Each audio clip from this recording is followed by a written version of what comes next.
Istanbul is Turkey's largest city. It's the heart of Turkey's business and cultural life. The country's largest port and home to more than 12 million people.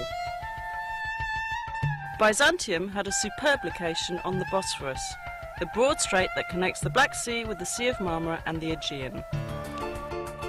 Roman Emperor Constantine I chose Byzantium as his new imperial capital.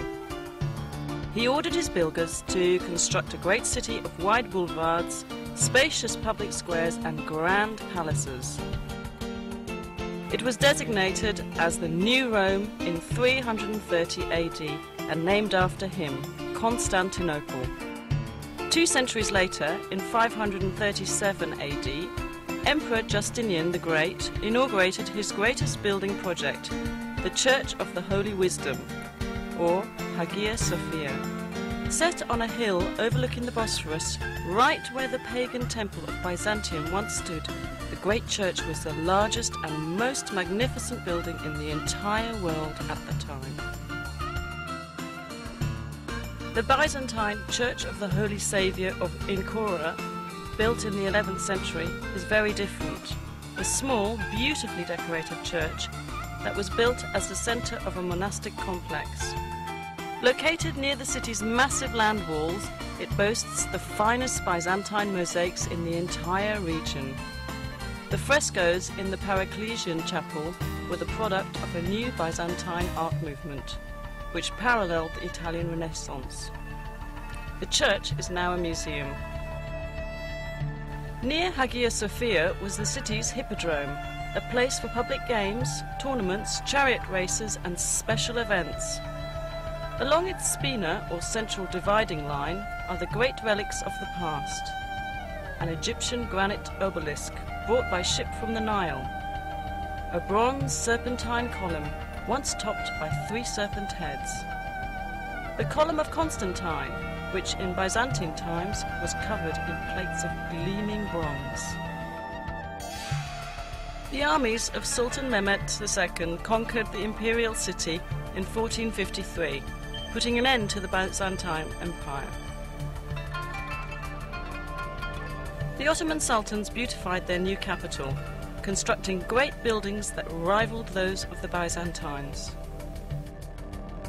The Blue Mosque, built by Sultan Ahmet I in 1616, was set next to Hagia Sophia so that people could compare the 2 artistic achievements.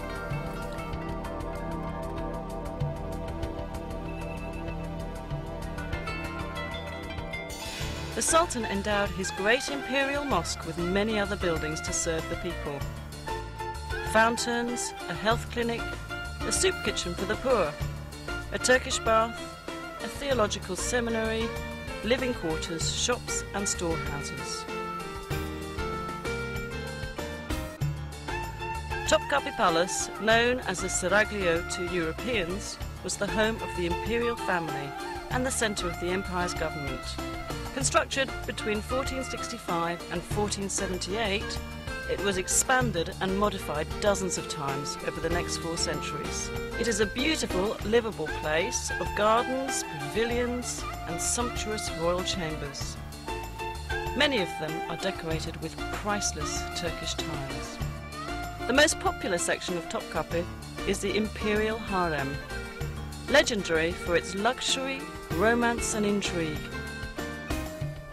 Mozart wrote his famous opera, The Abduction from the Seraglio, about it, and many other artists have let their imaginations fly with visions of what went on there. Located on major trade routes, Istanbul has always been an important commercial city. The Grand Bazaar, with its 4,000 shops, is among the world's most fascinating markets. It's truly a small city in itself.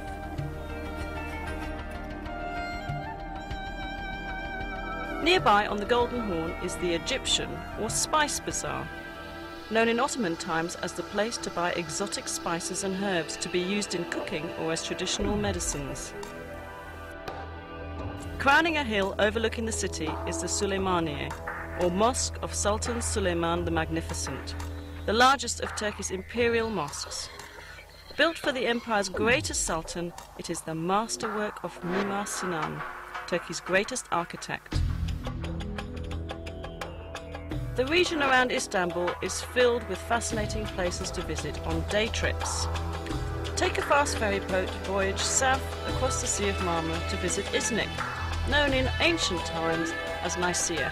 Iznik is known today for its agriculture, but it has a deep romantic history. Ancient Nicaea was an important political, cultural and commercial city surrounded by powerful city walls which survive to this day. The early Christian church held two important ecumenical councils here.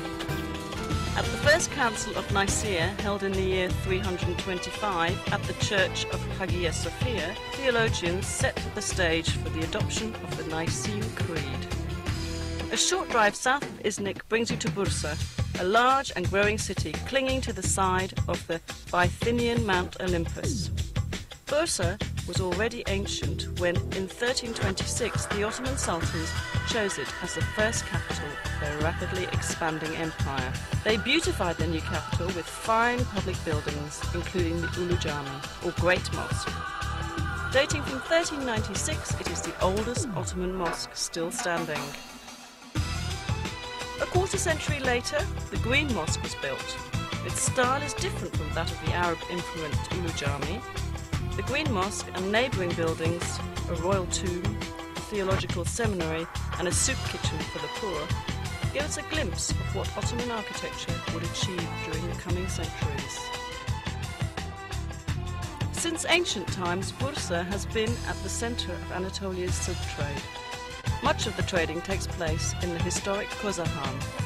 The ultrafine silk thread is dyed and woven into brightly coloured Bursa scarves, shawls, blouses and other garments. Perhaps the most beautiful products of all are the fine Turkish carpets woven of pure silk or a blend of silk and wool.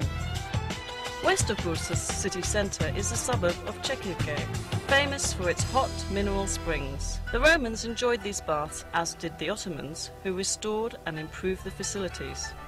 And in a few hours you'll arrive at the Dardanelles, a historic strait which connects the Aegean and Mediterranean seas with the Black and Marmara seas. During World War I, Winston Churchill sent a huge Allied fleet to force its way through the Dardanelles in order to capture Istanbul and reopen the sea lanes to Russia. Stout Turkish resistance halted the fleet and the invading army, but the cost in casualties was horrendous for both sides. The Allies suffered more than 250,000 casualties and the Ottomans an equal number. Overlooking the southern mouth of the Dardanelles stands ancient Troy. There has been a settlement here since the Bronze Age. The poet Homer tells us the Achaean Greeks attacked the Trojans more than 3,000 years ago because beautiful Helen had been abducted by a Trojan prince. Modern historians believe the 10-year war was probably fought over control of the Dardanelles. Whatever the cause, the Trojans lost. They couldn't resist dragging the Achaeans, great wooden horse, into their city. At night, the Achaean soldiers hidden inside the horse crawled out and opened the city gates to the invaders. Troy was sacked and burned.